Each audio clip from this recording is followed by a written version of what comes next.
യേശു പറഞ്ഞു, ശ്രദ്ധിച്ചു കേൾക്കൂ. ഞാൻ നിങ്ങളോട് ഒരു കഥ പറയാം. ഒരു മനുഷ്യനുണ്ടായിരുന്നു. അവനൊരു ചെറിയ മൺവിളക്ക് സ്വന്തമായി വച്ചിരുന്നു.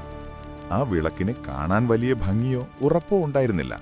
എന്നാൽ ഓരോ രാത്രിയും അതിൽ എണ്ണ നിറച്ച് അതവന്റെ വീടിന് പ്രകാശം നൽകി. ഒരു ദിവസം ആ വിളക്ക് അവന്റെ കയ്യിൽ നിന്ന് വഴുതി വീണ് പൊട്ടിപ്പോയി. എണ്ണ ചോർന്നുപോയി, ജ്വാല അണഞ്ഞു. അവനത് നോക്കി പറഞ്ഞു, ഈ വിളക്ക് പൊട്ടിപ്പോയിരിക്കുന്നു, ഇനി ഇതിനുപയോഗമില്ല. അങ്ങനെ അവൻ അതിനെ തന്റെ വീടിന്റെ പുറത്തു വെച്ചു. ആ രാത്രി അവന്റെ വീട്ടിൽ ഇരുട്ട് നിറഞ്ഞു. അവൻ ഇടറിപ്പോയി. ഭയം അവന്റെ ഹൃദയത്തിൽ വളർന്നു. അപ്പോഴവന് ആ വിളക്കോർമ്മ വന്നു. അവൻ പുറത്തേക്ക് പോയി. അതിനെ സ്നേഹത്തോടെ എടുത്തു ഒരു കുശവന്റെ അടുക്കലേക്ക് കൊണ്ടുപോയി.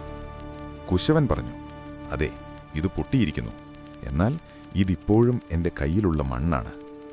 അവൻ വിളക്കിലെ വിള്ളലുകൾ അടച്ചു. അഗ്നിയിൽ അതിനെ ശക്തമാക്കി. പുതിയ എണ്ണ വീണ്ടും നിറച്ചു. ആ രാത്രി ആ വിളക്ക് മുൻപത്തേക്കാൾ കൂടുതൽ പ്രകാശിച്ചു.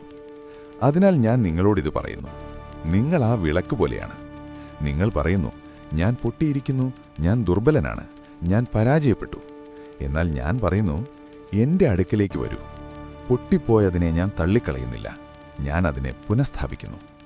നിങ്ങൾ നിങ്ങളുടെ ജീവിതം എന്റെ കൈകളിൽ സമർപ്പിക്കുന്നുവെങ്കിൽ ഞാൻ നിങ്ങളെ വീണ്ടും എന്റെ ആത്മാവാൽ നിറയ്ക്കും. അപ്പോൾ നിങ്ങളുടെ പ്രകാശം തിളങ്ങും. നിങ്ങളുടെ പൊട്ടിപ്പോയതിനെ അവഗണിച്ചല്ല, പക്ഷേ അതിലൂടെയാകും. കാതുള്ളവൻ കേൾക്കട്ടെ.